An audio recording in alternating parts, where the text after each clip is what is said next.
너는 행복한 사람이로다 하는 제목으로 말씀을 드리려고 합니다. 본문의 배경은 모세가 이제 연로하여 삶을 마감하여야 되는 시점에서 이스라엘의 12지파에게 각자 그 12지파의 공적과 특징을 살려서 축복하고 그들에게 당부하는 말씀을 하다가 그 이스라엘을 다 통칭하여 여수르나 이렇게 부르면서, 여수르는 은혜 입은 자, 사랑받은 자라는 뜻입니다. 그래서 여수르나 너는 참으로 행복한 자로다, 이런 말씀을 남깁니다. 여수르나 너는 참으로 행복한 자로다.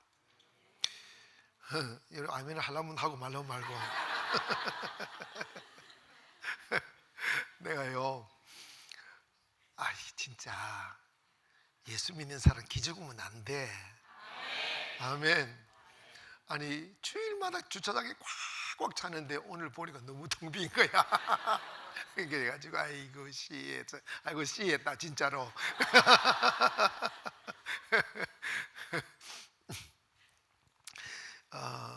지나갑니다. 이게 사실 우리 예수 믿는 사람들은 이스라엘이라는 통칭하는 그 속에 들어있어요. 다양한 종교가 있고 인간이 스스로 만든 신들이라는 이름들이 있지만 오직 유일하신 하나님은 하나님 한 분밖에 없고, 또 기독교만이 그 하나님을 공경하고 믿는 종교라면 우리가 예수 믿는 우리들은 여수run이에요. 하나님의 택함 받은 백성이라고요. 그러면 오늘 모세가 여수르나 너는 정말 행복한 자로다 라고 말한 그 분류에 저와 여러분이 속한다는 것입니다. 사람이 살아감에 있어서 예수 믿는 사람도 믿지 않는 사람도 똑같은 태양 아래서 햇빛을 받으며 비가 올 때 비도 맞고 눈이 올 때 눈도 맞죠. 그러나 결과는 전혀 달라요.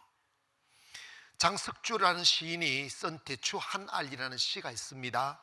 그 내용을 보면 대추가 저절로 붉어질 리 없다. 저 안에 태풍 몇 개, 저 안에 천둥 몇 개가 있다. 저 안에 번개 몇 개가 들어있어서 붉게 익히는 것이 아닐 거냐.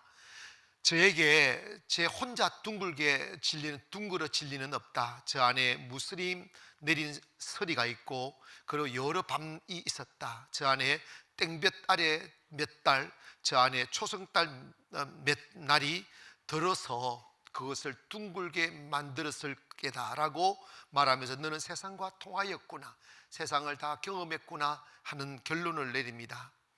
여러분, 우리가 살아감에 있어서 여러 가지 환난도 당하고 비바람도 만나고 여러 가지 위기도 만납니다. 그러나 달라요. 뭐가 다르냐면 하나님의 사랑받은 사람과 유기되어진 사람의 운명은 다릅니다.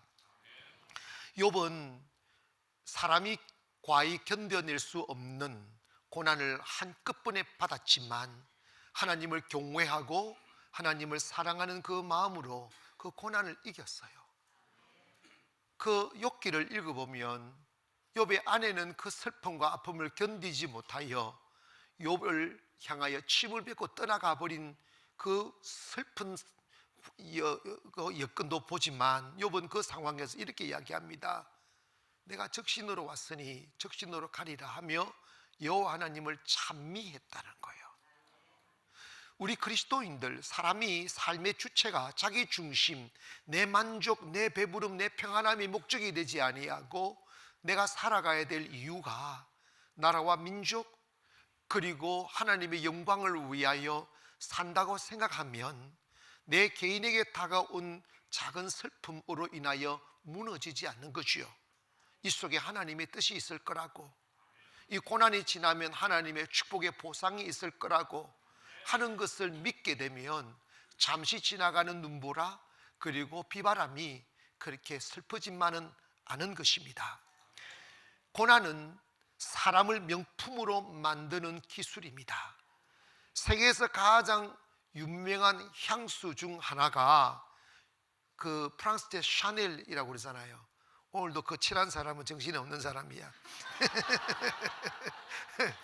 그 향수를 보면 그 향수의 재료가 뭐냐면 그 병든 고래의 기름에서 나온다는 거예요. 그냥 고래에는 그 원료가 없다는 거예요.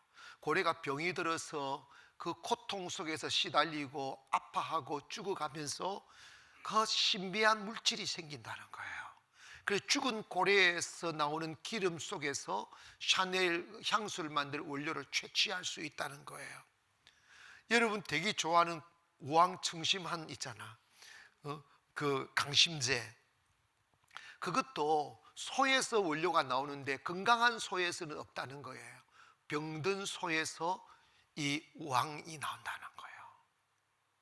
막 고통스러워하고 아파하면서 그 고통의 신비한 물질을 만들어내는 거예요. 바이올린 하는 사람들 여러분 우습게 보면 안 돼요. 사람은 별로 안 비싼 것 같이 보여도 바이올린은 비싸더라고. 아니 내가 며칠 전에 우리 바이올린 하는 친구가 목사님 기도해 달라는 거예요. 왜? 그랬더니 자기가 가지고 있는 바이올린 지금 4억 5천인데 자기가 치는 이 활이 4천만 원이래. 그런데 목사님 어떻게 하다가 제가 정말 구하고 싶은 활이 있었는데 그게 1억 5천이래. 그래서 야, 니 돈이 있냐? 그랬더니 빚을 냈대. 그래서 속으로 니 미친년이다. 속으로.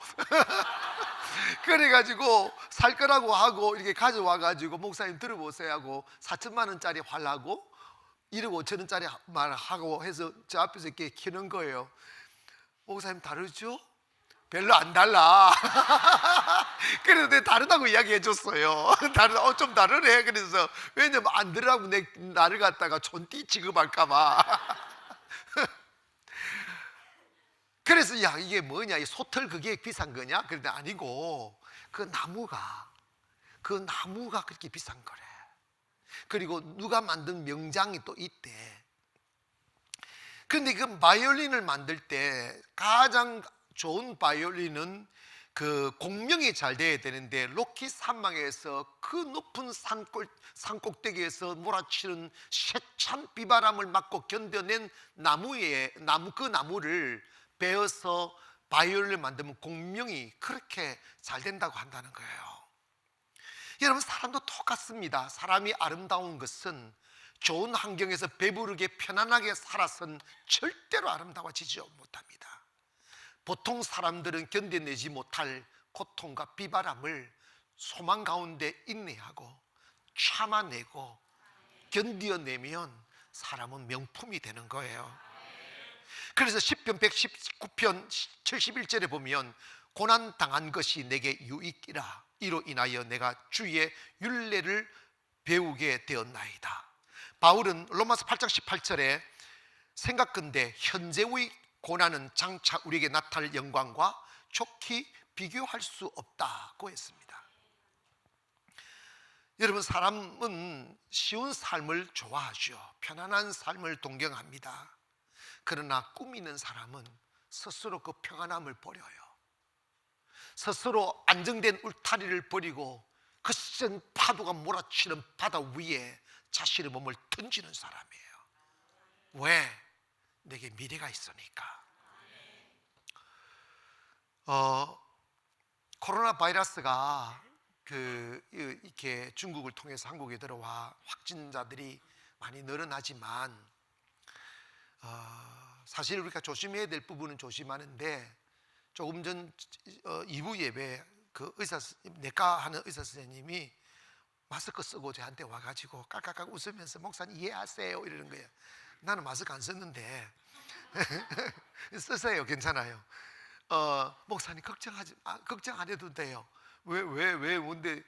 마스크 이 바이러스는 사람을 통해서 이렇게 전염이 되는 거니까 마스크 쓰고 손만 잘 씹으면 괜찮다고. 목사님 괜찮아요. 그러면서 자기는 안 괜찮은 것처럼 가고 있어. 우리가 매일 예배를 드리잖아요. 매일 예배를 드리는데 어젯밤에 토요일 밤에 이제 사람들이 많이 왔어요. 많이 왔는데 다른 교회들은 문을 닫는다고 그러는데 내가 이게 매일 예배를 드려도 되나? 라고 잠시 고민을 했어요. 고민하면서 주님과 마음으로 대화를 했어요. 그때 주님이 저한테 무슨 생각을 주냐면 믿는 대로 된다. 그래가지고 겁먹는 놈은 뒤지고 주님이 지켜주실 줄 믿으면 지켜주는 거지. 그게 왜 그러냐면 내가 지난주에 그랬잖아. 그 몇 주 전에 우한 바이러스는 중국이 하나님을 대적하고 시진핑이 교만해가지고 까불다가 지금 한 대 맞는다. 그 설교를 내가 했잖아. 그 맞는 이야기라니까. 전염병은 하나님의 심판이에요.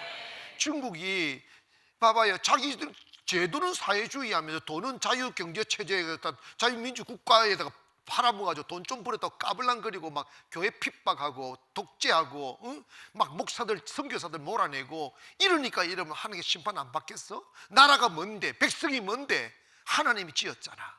하나님 영광 위에 살아라고, 정의롭게 살아라고 했잖아. 그런데 아닌 거야. 그래서 여러분 봐봐요. 이것으로 인해서 우리 경제적인 손실과 얼마나 많은 사람들 피해를 보느냐 이 말이야. 소상인들 지금요 죽을 맛이에요. 식당에서 여러분 식당 가서 밥 먹으라니까. 괜찮다고 마스크 쓰고 먹든지 가서 식사하세요. 좀 괜찮다고. 주님이 이런 말씀하셨어요. 애굽에 재앙 내릴 때 하나님이 택하신 사랑하는 자들 지켰다는 거야. 우리가 예배 안 드리는 것도 아니고 10년 동안 우리 매일 예배를 드리는데 이것 때문에 내가 예배를 중단하겠어? 그냥 드리는 거야. 겁먹지 말고 오시기를 바랍니다. 내 확신 주셨어. 하나님 지킬 거라고. 그래서 나는요 마스크 안 쓰고 다녀요. 고난, 여러분 이 사회도 마찬가지입니다. 제가 진짜 우리 한국 사회가 너무 뭐랄까 타락했어요. 그리고 여러분 진짜 이게 내가 그 문자도 보고 전화를 받고도 내 길을 의심했어요. 신천지 사람들이 자기들만 안 죽는다고 하면서 교회나 절까지 사람들을 가라고 했대. 그래가지고 퍼뜨리라고. 그 좀비들이야 그거. 근데 나는 이거 진짜일까? 근데 내부 고발자라고 하면서 문자도 계속 오는데, 그래가지고 여러분 오늘 여러분 너무 우리 교회 경비들 세웠잖아. 집 사주집사들 해가지고 새로운 사람들 신분 파가라고. 참나 별짓 다 해본다. 그런데 곰곰이서 제가 신천지 사람들을 훈련하는 그 영상을 봤어요. 그러고도 남더라고. 그러고도 남을 사람들이야. 이 사이비들은 하나님을 믿는 사람들이 아니에요. 이거 악령을 받은 하나님의 영광을 개인이 착취하고 자기의 쾌락과 탐욕과 욕심을 채우기 위한 수단으로 영혼을 사로잡는 사람들이야. 그 속에는 악한 영이 있어요. 양심이 없어. 윤리가 없고 도덕이 없어. 사람이 여러분 병들었으면 다른 사람 퍼뜨리지 않으려고 해야지. 그게 말이 되느냐 이 말이지. 여러분 오늘 우리가 이러한 상황 속에서도 꼭 한 가지 기억해야 됩니다.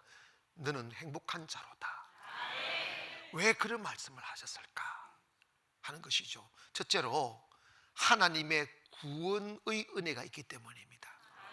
하나님의 구원의 은혜. 구원이라는 말은 우리가 단순히 죽어서 천국 가는 것을 의미하는 것만은 결코 아닙니다. 구원이라는 것은 환난에서 지켜주시고 가난에서 지켜주시고, 특별히 여러분 성경에는 곳곳에 하나님을 대적하고 하나님을 거역하는 백성들에게 전염병으로 그들을 심판했지만, 하나님을 거꾸로 하나님을 사랑하는 사람은 그 전염병에서 우리를 보호하신다고 그랬어요. 할렐루야. 하나님 지켜주실 줄 믿습니다. 더 주님 사랑하고 더 진실하고 더 하나님 경외하면 위기가 기회가 될 수 있다는 거죠. 이스라엘 백성들은 수많은 위기를 경험했습니다. 그러나 하나님이 애굽에서 구원해 줬고, 바벨론의 발톱에서 구원해 주셨고, 아수르에서 구원해 주셨고, 광야에서는 그 배고픔에서, 목마름에서, 그 아말렉의 공격에서 다 지켜주셨어요. 여러분 오늘 우리도 때로는 우리가 원수의 유혹도 받고 시험도 당하고 공격도 받지만, 결국은 하나님이 우리를 지켜주실 것을 믿기를 바랍니다. 사람이 행복하다, 나 진짜 행복하다, 이 생각, 이 마음이 물질이 많거나 아니면 좋은 환경에 있거나 이런 데서 오는 게 아니에요. 소유에서 오거나 권력에서 오는 것도 아니에요.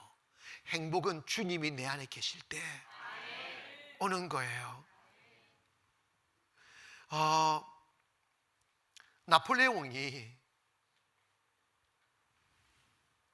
세계를 호령하다가 나중에는 세인트 헬레나 섬에서 이렇게 유배되어 가지고 종말을 맞이할 때 그를 수종들던 신하가 대왕님, 대왕께서는 언제 가장 행복했습니까? 라고 물을 때 이렇게 대답했다는 거예요. 나는 칼로서 천하를 호령해봤다. 권력과 재물과 모든 영광을 다 누려봤다. 그러나 나는 단 한 번도 행복하지 않았다. 내가 가장 행복했던 시절을 회상해보라 한다면 내가 어릴 적에 교회에 나가 세례를 받고 그날 성찬에 참여했던 그 짧은 시간이 내 인생에서 유일한 행복이었단다. 믿음 지키지 그럼. 여러분, 주님 안에 있을 때 행복합니다. 예수님이 요한복음 14장에서 평안을 너에게 준다고 그랬어요. 사람들은 막 용솟음치는 내 감정의 그 두려움과 그리고 불안감과 그리고 막 쓸쓸함과 고독이 여러분의 마음을 막 휘몰아칠 때 그걸 달래보려고 술도 마셔보고 뭐 별짓을 다 해보지만 진정한 평안은 세상 그 어떤 곳에도 없는 거예요. 평안은 주님 만났을 때 오는 거예요. 그걸 경험해보면 알아요. 너무 기뻐서, 너무 완전한 평안이어서 숨소리도 낼 수 없으리만큼 그 시간이 소중하고 사라질까봐 두려워 소리 내지 못하고 눈물 흘리는 그 고요한 말이에요. 그것은 주님을 만나본 사람만이 느끼는 축복인 거죠. 시편 37편 39절에 보면 의인들의 구원은 여호와로부터 오나니 그는 환난 때에 그들의 요새시로다. 이사야 45장 17절에 이스라엘은 여호와께 구원을 받아 영원한 구원을 얻으리니 너희가 영원히 부끄러움을 당하지 아니하고 욕을 받지 아니하리로다. 그래서 여러분 기억하세요. 구원은 주님으로부터 옵니다. 환난 날에 도울 힘이시고 원수로부터 지키실 방패시며 우리의 요새가 된다는 거죠. 여러분 교회에 오셔서 여전히 가난하고 여전히 실패하고 여전히 두렵고 여전히 깊은 수렁에 빠져 있는 사람들, 그 사람들에게는 문제 하나가 있어요. 그게 뭐냐면 몸은 교회에 담았고 교인이라는 명패는 가지고 있는데 가슴으로 주님을 의지하지 아니하고 교회에 와서 또다시 사람들을 바라봐요. 교회에 와서 또다시 환경을 바라봐요. 하나님은 우리가 어디를 향하여 우리가 눈을 돌리는지 주님은 아십니다. 우리의 마음에 차는 것이 무엇인지 하나님은 아시죠. 교회에 오셔서 하나님을 얻으려고 하시기를 바랍니다. 하나님을 만나시려고 하란 말입니다. 그러면 하나님에 의하여 주어지는 세상은 불행하지 않아요. 하나님께서 주신 힘은 두렵지 않아요. 하나님이 주신 재물은 결코 외롭지 않다고요. 그러나 하나님 없는 세상은 어디 가나 그 어떤 화려한 전등불 밑에 있어도 두렵고 불안한 거예요. 왜냐? 내 영혼이 아는 거지 하나님이 아니라는 것, 영원하지 않는다는 것을.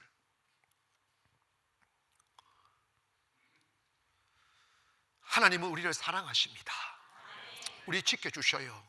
내가 여술은 하나님의 사랑받은 사람, 하나님의 은혜 입은 사람은 그냥 되는 게 아니고 성경에 보면 하나님의 외아들 예수 그리스도를 십자가에 못 박아 그 처절한 피의 죽음을 당하게 하시고 그 죽음의 대가로 너는 내 아들이라고 하는 선물을 받게 된 거죠. 그래서 바울은 로마서 8장 31절에 그런즉 이 일에 대하여 우리가 무슨 말 하리요? 만일 하나님이 우리를 위하시면 누가 우리를 대적하리요? 자기 아들을 아끼지 아니하시고 우리 모든 사람을 위하여 내어주신 이가 어찌 그 아들과 함께 모든 것을 우리에게 주시지 아니하겠느냐고 반문하고 있습니다. 예수님을 희생시켜 우리로 하여금 하나님의 자녀 만드신 그 하나님이 우리에게 좋은 것 안 주겠느냐? 건강이 늘 안 주고 은혜 늘 안 주고 축복이 늘 안 주고 꿈이 늘 이루어지지 않겠는가? 여러분, 우리는 하나님을 믿게 되었고 하나님의 자녀가 되었고 하나님의 보호 아래 있음을 믿고 여러분, 너무 이 세상에 주어지는 일들에 대해 두려워하지 말기를 바랍니다. 두려움은 사탄이 주는 마음이에요. 저 사람 때문에 두려워, 세상 때문에 두려워, 병 때문에 두려워 아니에요. 성경에 보면 하나님이 주시는 마음은 두려워하는 마음이 아니에요, 확신과 근신하는 마음이라고 그랬어요. 오늘 이 세상이 흉흉하고 어디로 갈지 모를 방황 속에 있다 할지라도 여러분, 하나님은 여러분이 구원이심을 믿기를 바랍니다. 하나님이 여러분을 지켜주신다고요. 두 번째로 하나님의 인도해 주시는 은혜가 있기 때문입니다. 여수루 누나, 너는 참으로 행복한 자로다. 왜? 하나님이 너희들을 인도해 주시기 때문이란다. 모세가 이제 죽음을 맞이하고 여호수아에게 영도권을 넘겨줄 때 여전히 이스라엘 백성들은 광야에 있었고 하나님이 약속한 가나안에 들어가려면 요단강을 건너야 하고 여리고성을 함락해야 되고 그 이스라엘 땅에 있는 7 족속을 몰아내야 되는데 그들이 현실적인 전략으로는 그 모든 것을 해결할 수 있는 가능성은 제로였어요. 여러분, 살다 보면 답답해질 때가 있잖아요. 해결점이 없는 이 사건들. 저 산을 올라야 내가 숨을 쉴 수 있고 저 산을 올라야 웃을 수 있는데 도저히 저 산을 오를 수 있는 가능성이 없고 길이 안 보일 때가 있잖아요. 사랑과의 문제도 그렇고 물질 문제도 그렇고 정치적인 문제도 모든 것이 다 그래요. 그때 사람들이 나는 할 수 없겠구나 하는 절망이 내 마음에 딱 들어올 때 좌절이 생기는 거예요. 좌절이 생긴 사람이 무너져 버리면, 주저앉아 버리면 내가 아직 나이가 청청하고 미래의 시간이 내게 남아있다 할지라도 내게는 미래가 없어요. 미래는 그 가슴이 살아있는 자의 것입니다. 미래는 꿈을 꾸고 있는 자의 것입니다. 세상과 환경과 사탄은 우리에게 미래의 시간을 빼앗아 가려고 합니다. 저도 수 없는 나날들을 길 없는 어둠에 갇혀서 실험한 적이 많이 있어요. 그런데 이런 생각을, 내가 지금 나이가 30이어서 길을 모를까? 40이 되면 길이 보일까? 40이 되어도 길은 안 보여요. 50이 되면 길이 보일까? 살아보세요. 50이 된 사람은 눈이 더 어두워요. 노안이 왔어요. 60은 더 온다니까. 내가 아직도 나이가 어려서 여전히 가난에 허우적거리고 있는, 아닙니다. 시간이 우리에게 부유를 주는 게 아니에요. 시간이 우리에게 눈을 뜨게 하시는 것도 아니에요. 그런데 너무 길이 없었어. 그리고 해결점이 없어서 방황하다가 이 지친 가슴으로 주님 앞에 무릎 꿇고 시작한 거지. 그래서 제가 2001년부터 모든 삶의 패러다임을 바꾸고 예배의 자리에 기도하는 삶으로 패러다임을 딱 바꾸니까 길이 내게서 나오는 것도 아니고 내가 보아서 오는 게 아니라 하나님을 사랑하고 주 곁에 계시니까 있으니까 주님이 우리를 인도해 주시더라고요. 여러분 생각해 보세요. 지금까지 살아온 나날들을 뒤돌아보면 내가 어떻게 해서 여기 와 있지? 내 과거에는 나는 이곳에 이런 자리에 앉아 있으리라고 상상도 못했는데 하는 생각을 하리만큼 여러분이 꿈꿨던 곳에 여러분이 서 있다는 사실을 알게 될 겁니다. 그 사람은 은혜 입은 사람이에요. 그 사람은 누구냐? 하나님이 그곳으로 이끌어가 주신 거예요. 하나님이 여러분의 인도자가 되셨다 이 말이에요. 낮에는 구름 기둥과 밤에는 불 기둥으로 하나님이 인도해 주셨단 말입니다. 때로는 답답하기도 하고 때로는 모연하지도 하지만 하나님의 시간에 우리로 하여금 꿈꾸던 그 자리에 날아오르게 하신 거예요. 저는 춘천에서 목회할 때 세계 선교를 위해서 기도했어요. 하나님, 내가 세계를 선교하는 목사가 되리라고 어릴 적부터 기도했는데 춘천 이 구석지기에서 앉아가지고 할머니 몇 명 앉혀놓고 나 목회하고 있다고. 그래 나 꿈을 버려본 적이 없어요. 아멘. 매일 밤마다 기도했어요. 근데 앉아있는 할머니는 70, 80 이런 분들 몇 명 앉아 있었어요. 뭐 조금 하다 보니까 다 돌아가시더라고요. 꿈이 없어요 이렇게. 근데 참 그런데 놀라운 것은요, 제가 주님 곁에 오래 특별히 물러 있다 보니까 은혜라는 게 오더라고. 그러면서 성도에 대한 비전을 주시고, 아멘. 그리고 이게 될 사람은 그게 다 달라. 또 뭐 봐도 성령님이 송도 국제도시 세계 경제의 관문, 이걸 뉴스에서 아나운서들이 계속 이야기했어. 그런데 저는 그게 그렇게 들려오는 게 아니고 세계 선교의 관문, 이렇게 들린 거야. 세계 선교의 관문. 그래서 델로문 떡잎부터 한다고 그랬어. 그래가지고 제 마음속에 뭐가 쑥 들었느냐면, 아하, 춘천에는 춘천 땅이 넓잖아. 땅도 있고 이러지만 송도에 가서 세계를 움직일 수 있는 교회 하나, 선교하는 교회를 세워야 되겠다는 꿈 하나가 쑥 들어온 거예요. 근데 그때 저는요, 인천을 와본 적이 없어요. 인생에 처음 한 번도 와본 적이 없어요. 아는 이가 어디 있겠어. 그런데 여러분, 그리고 내가 춘천을 떠날 상황도 아니고, 춘천에서 차를 타고 주일날 2분 왔다 갔다 한다는 게 이게 서울을 뚫어야 되는데 불가능하더라고. 그래도 그냥 하나님이, 여러분 우리는 이렇게 어떻게 하울을 생각하면 안 돼. 주님이 꿈을 주시면 그냥 주님이 하실 거야. 그냥 믿고 그거 담고만 있으면 돼요.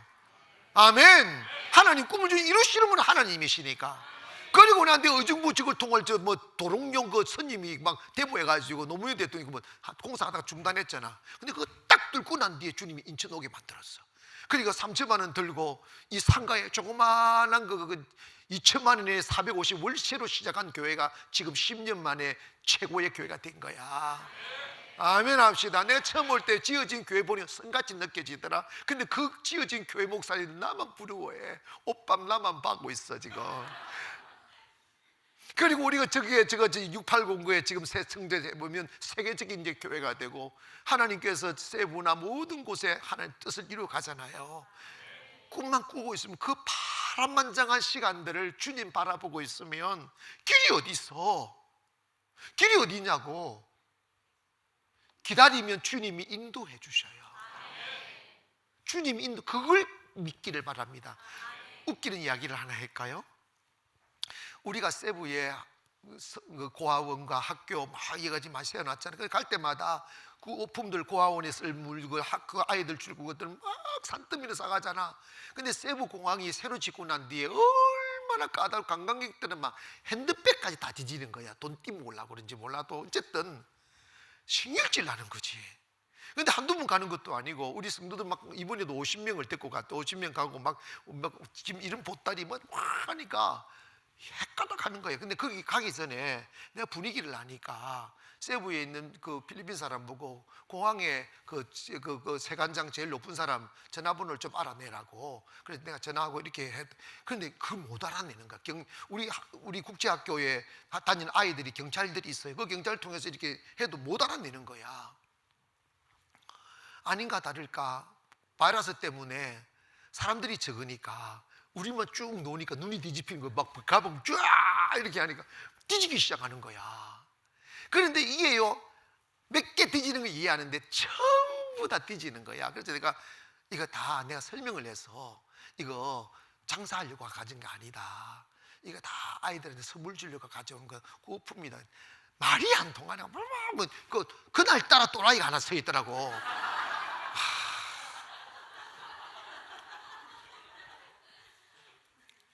그래가지고요, 내가 뭐라고 그랬어? 그만하라고. 왜 말 못 알아듣냐고. 상관없대. 그래 내가 몇 마디 했더니 지 기분 나쁘다고 내보고 여권 보여달래. 그래 뭐 봐라 그래. 그럼 네 전화번호도 달라고 그랬어. 내가 네 전화번호 달라. 그러니까 한참 또 다시 가야지. 끝까지 지 번호 안 주면서 그러면 그러면서 물건 15개를 빼놓는 거야. 서류 만들어 오라고. 아니 거기서 무슨 서류를 만들었냐고. 그래가지고 15개를 뺏겼어. 뺏기고 그냥 기분 나쁘게 갔어. 그러면서 내가 끝까지 네 전화번호를 내놔라고. 안 내놓으면서 그러면 야 네 보소 전화번호 내놔. 그랬더니 그 친구가 그 세간장 보소 전화번호를 나한테 준 거야. 그래가지고 다음날 전화를 했어. 쉽게 전화를 해가지고 내가 그 가서 만나가지고 쫙 해가지고 결론이 뭐냐면 다음에 올 때는 내가 간다고만 연락하면 자기가 직접 나와가지고 폐서 시킨다고 약속했어. 웃으라고 한 건데 뭘 안 웃고 있어. 아멘. 여러분 다 잘 되게 돼 있어요. 아멘. 다 하나님의 뜻은 있어요. 하나님의 은혜, 여러분이 인생 길을 걸어오면서 얼마나 우여곡절이 많았냐고. 근데 여러분이 잘났어, 여러분 똑똑했어, 여러분이 재수 좋았어 살아난 게 아니고 하나님이 인도해 주십니다. 그래서 너는 행복한 사람이라는 거야. 위기가 기회다. 어머나 어떡할까 그러지 마. 조금 지나면 그 축복이다. 언제나 하나님의 축복은 고난의 수레를 타고 온다잖아. 그럴 때 원망하고 불평하면 고난으로 끝나지만 그 위기가 올 때, 아픔이 올 때마다 이 속에 하나님의 뜻이 있을 거야. 하나님의 섭리가 있을 거야. 그 생각하면서 두려워하지 않고 원망하지 않고 불평하지 아니하고 묵묵히 침묵하며 하나님의 시간을 기다리고 있으면 하나님은 언제나 우리를 최고의 길로 인도해 주시는 분이 하나님이십니다. 그래서 신명기 32장 10절에 보면 여호와께서 그를 황무지에서 짐승이 부르짖는 광야에서 만나시고 호위하시며 보호하시며 자기 예우의 눈동자같이 지키시도다. 시편 121편 4절에 보면 이스라엘을 지키시는 이는 졸지도 아니하시고 뭐라고 그랬어요? 밤낮 지키신다는 거야. 믿으시면 아멘 합시다. 여러분 코로나에서도 여러분 지켜주실 줄 믿습니다. 하나님이 사랑하고 하나님 경외하면 하나님 되레 잘되게 하신다니까. 신천지는 하나님이 있는 사람이 아니야.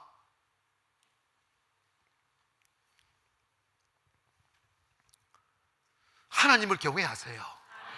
하나님을 사랑하고 정의로우면 하나님 축복합니다. 마지막으로 왜 모세가 이스라엘 백성들을 향하여 사랑받은 여수르나 너희들은 참 행복한 자로다라고 말했을까? 그 이유는 하나님이 그들에게 승리를 주시기 때문입니다.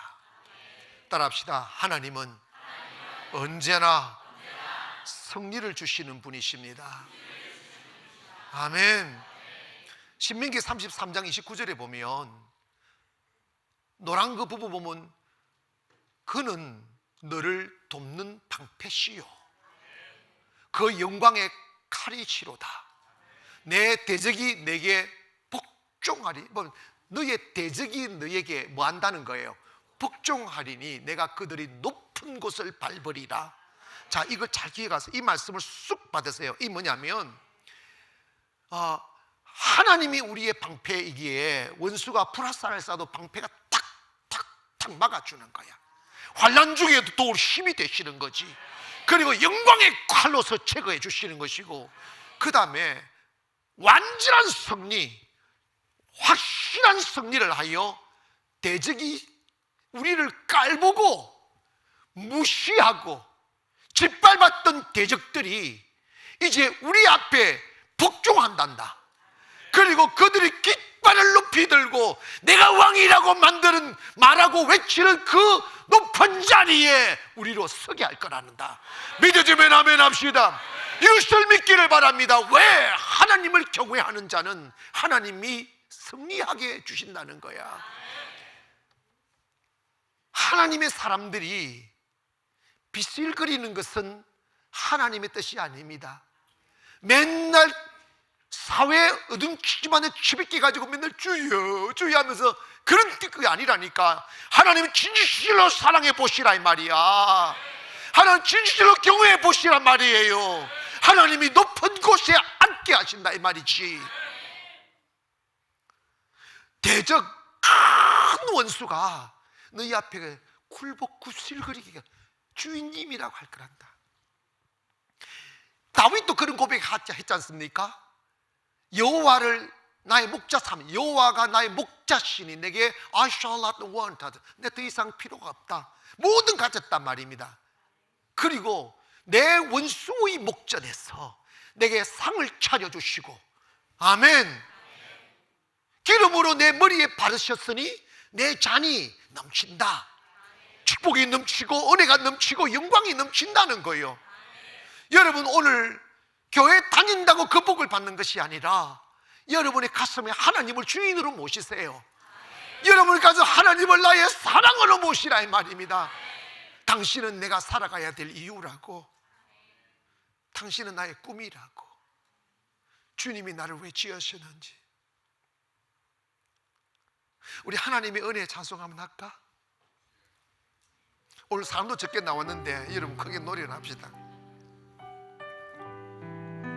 이 가사를 생각하면서 쭉 부릅니다.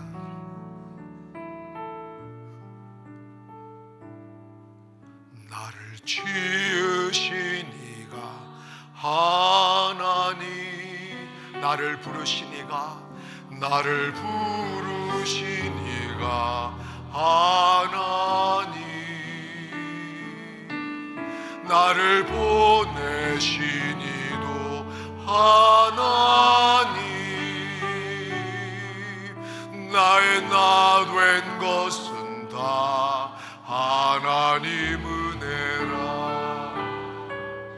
나의 달려갈 길 다가도록, 나의 마지막 다하도록,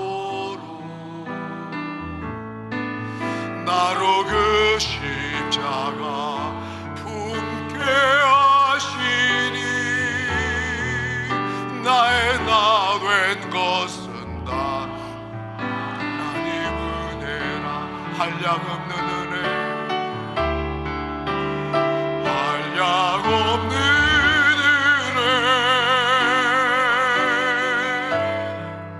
갚을 길 없는 은혜, 내 삶을 애워싸는, 내 삶을 애워싸는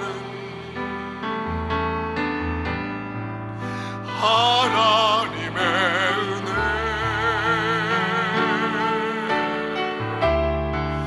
나 주저함 없이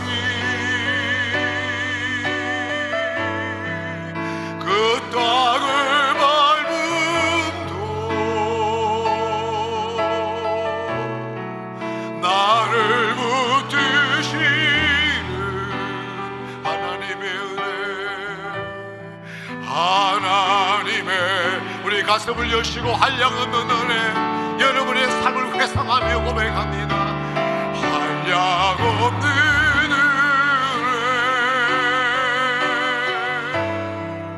갚을 길 없는 은혜,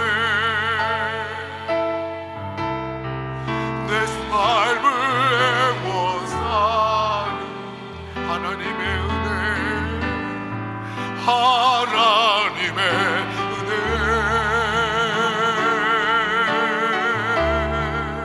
나 주저함 없이 그 땅을 밟음도 나를 붙드시는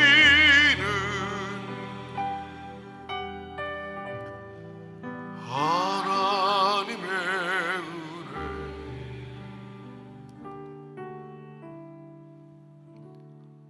이스라엘 백성들은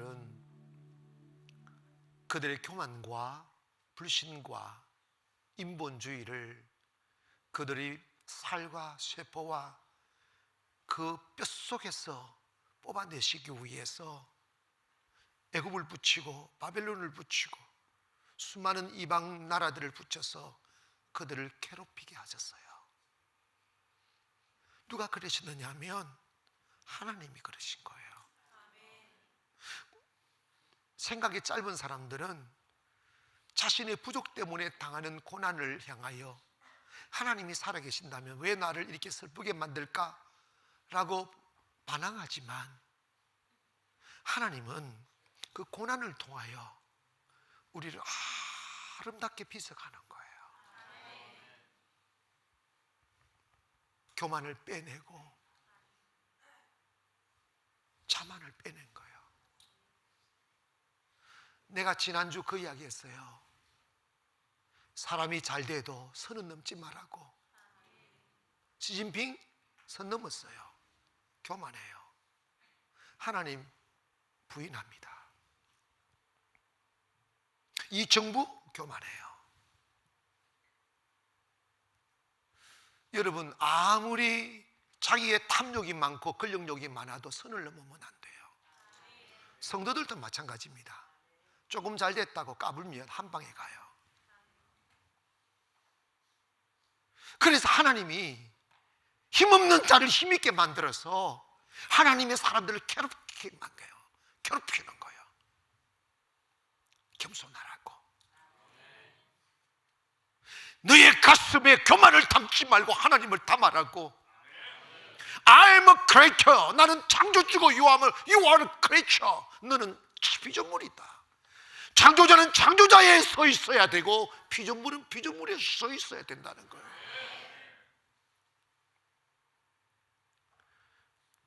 이 나라가 언제부터 잘 살았습니까? 언제부터 세상으로부터 박수 받았냐고. 제가 어릴 적만 해도 보리밥에 된장밥 비벼서 밥 먹는 것도 제대로 못 먹는 시대였지 않습니까? 근데 어쩌다가 우리가 이렇게 교만해졌어요? 어쩌다가 이렇게 높아지냐고. 하나님 경외하고 하나님 앞에 축복 주시면 우리 선교하는 나라 되겠다고. 수 없는 우리 아버지 어머니들, 우리 할아버지 할머니들이 눈물 안 맞으며 그토록 긴긴 밤들을 추위에 떨면서 기도하고 낮에는 땀 흘려 일하고 하나님 은혜 달라고 술을 끊고 방탕을 버리고 상투 잘라내고 땀 흘리는 결과 우리나라가 이렇게 됐잖아. 그러면 이거 겸손히 지켜내야지. 이미 판결났잖아요. 공산주의는 하나님을 대적하는 것입니다. 하나님을 부인하는 것입니다. 우리 성경으로 돌아가기를 원하고 믿음으로 돌아가십시오. 아멘. 그래서 하나님을 경외하시라고. 하나님 사랑하면 하나님이 우리를 사람 만들려고 아름답게 빚으려고 그 가슴에 진실을 담게 하시려고 고난을 주셨다가도 우리가 마음을 돌이켜 하나님의 사랑으로 돌아가면 내가 그들 높은 곳을 밟으리라. 나를 괴롭혔던 사람들이 높은 곳을 밟아서 네가 서게 될 거란다. 그러면 우리에게 필요한 게 뭐냐면 마음을 돌이켜야 돼요. 교만한 마음을 버리고 자만을 버리고 탐욕을 버리고 아멘. 하나님의 겸손히 있어서 정의를 구해야 돼요. 저는 우리 교회 법조인들도 많이 계시지만 정말 슬픈 게 정의가 없어요. 정의가 없어요. 자기 편 아니면 막 테러하고 문자 던지고 보내고 이거 짐승들이지 인간이 아니지. 어쩌다가 우리나라가 이렇게 됐는지 모르면 이거 망한다 이렇게 가면 우리 성도들이 일어나 계몽하세요. 아니라고. 정의로 와야지. 자유, 행복, 기쁨, 축복 받는 것도 어렵지만 지켜내는 게 더 어렵다고요. 이 나라 지금 선교를 해야 되는데 선교를 잘 하려면 우리나라가 잘 살아야 되고 우리나라의 명성이 아름다워야 돼요. 그래야 선교가 잘 돼요. 아멘.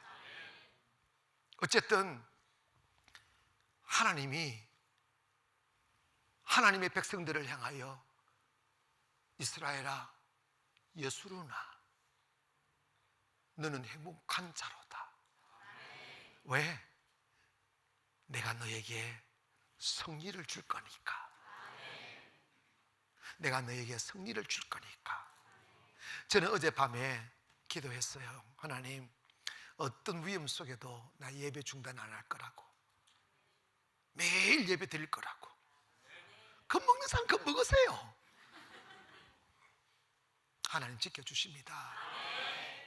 승리 주십니다. 그리하여 우리 모두가 가슴 속에 나는 행복한 사람이로구나. 나 정말 행복한 사람이로구나.